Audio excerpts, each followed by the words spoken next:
Hello and welcome to Lavneesh sir की class.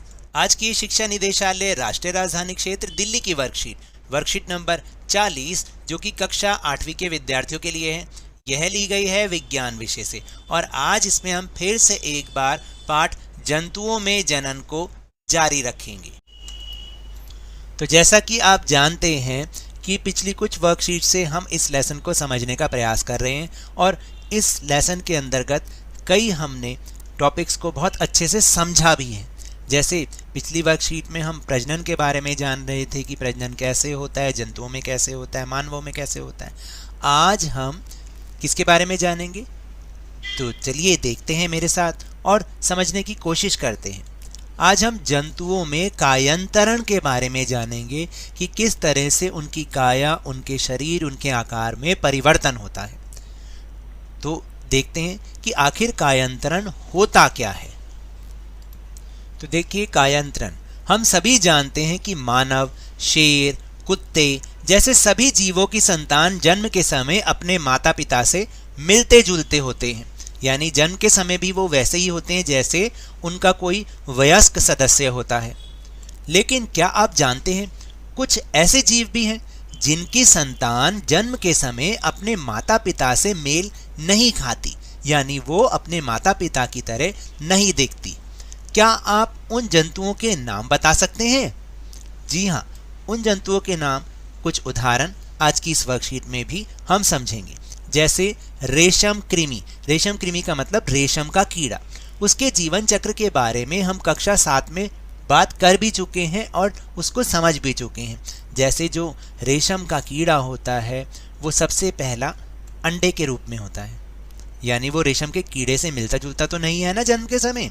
फिर वो लार्वा या इल्ली बनता है, उसके बाद कैटरपिलर या प्यूपा बनता है और फिर वो कीट बनता है, यानी कि वो रेशम का कीड़ा बन जाता है। हम देखते हैं कि रेशम के कीड़े का कैटरपिलर या प्यूपा वयस्क कीट से बहुत अलग नजर आता है, बहुत अलग दिखता है।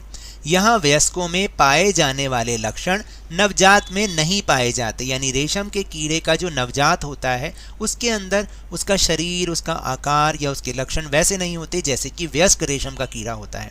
इसे मेंढक भी इस प्रकार के जंतुओं का एक अन्य उदाहरण है। यानी मेंढक की भी जब संतान होती है, उसका नवजात होता है, तो वो मेंढक जैसा नजर नहीं आता। तो चलिए देखते हैं कि आखिर मेंढक के जीवन चक्र में 3 अलग अलग चरण कौन से हैं। तो अब हम देखते हैं कि मेंढक के जीवन चक्र में 3 अलग अलग चरण कौन से हैं। देखिए, सबसे पहले वो अंडा होता है, अंडे के रूप में होता है।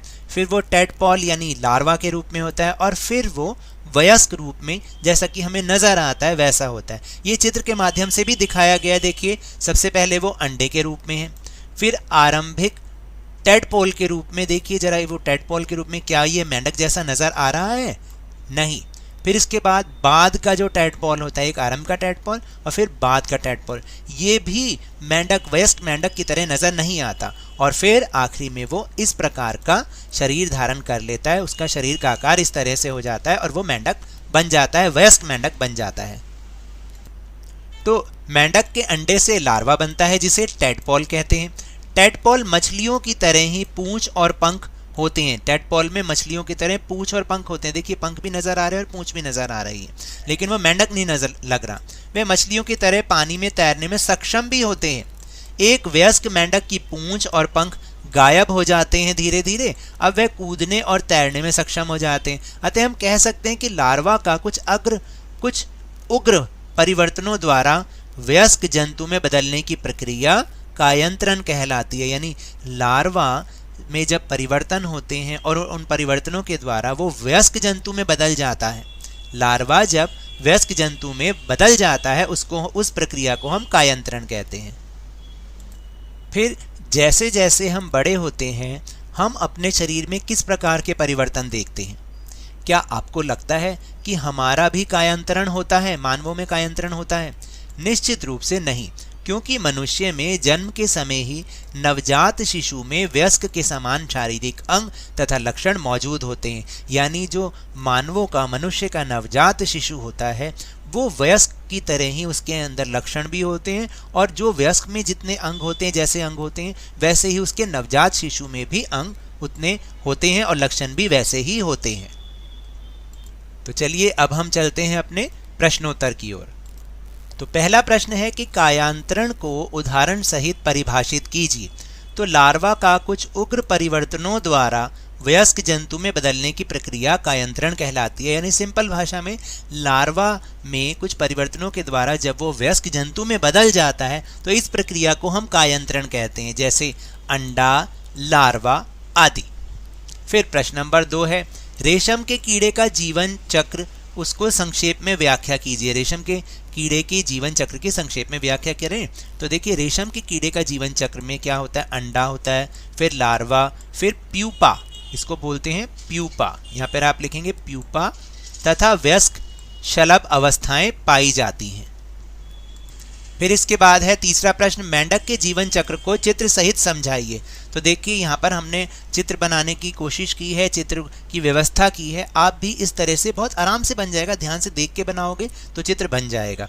तो मेंढक का जीवन चक्र देखिए, मेंढक के जीवन चक्र में 3 अलग अलग चरण होते हैं, जैसे अंडे यानी लार्वा, फिर टैडपॉल और फिर वयस्क, यानी अंडे, आरंभिक टैडपॉल, बाद का टैडपॉल और वयस्क मेंढक। इस तरह से आप इसको चित्र को भी बना सकते हैं। बहुत ध्यान से देखिएगा और आराम से जैसा भी बने आप बना जरूर लीजिएगा। और फिर इसके बाद आखिरी प्रश्न, क्या मनुष्यों में कायांतरण होता है? तो देखिए, कायांतरण मनुष्यों में नहीं होता, क्योंकि मनुष्यों में वयस्कों के समान शारीरिक अंग जन्म के समय से ही मौजूद होते हैं। कोई कठोर या अचानक परिवर्तन नहीं है, इसलिए हम कह सकते हैं कि कायांतरण मनुष्यों में नहीं होता है। तो ये तो थी आज की वर्कशीट। अगर मेरे इस तरह समझाने से आपको थोड़ा सा भी समझ में आया हो तो इस चैनल को ज़्यादा से ज़्यादा सब्सक्राइब कीजिए, लाइक कीजिए और बहुत ज़्यादा शेयर भी कीजिए। और हाँ, मेरे साथ इसी तरह आसानी से वर्कशीट को समझते रहिए, लेकिन ध्यान और मन लगाकर पूरी मेहनत और लगन के साथ ऑनलाइन ही सही पढ़ते जरूर रहिए। और अगर आपको कोरोना वायरस को हराना है तो नियमित रूप से अपने हाथों को साबुन और पानी से धोते रहिए, मास्क अवश्य लगाइए, और जब भी संभव हो, जब भी उपलब्ध हो, तो इसका टीकाकरण अवश्य कराएं, क्योंकि कोरोना को हराना है और जिंदगी को एक बार फिर से सुहाना बनाना है। इसी उम्मीद के साथ बहुत बहुत धन्यवाद।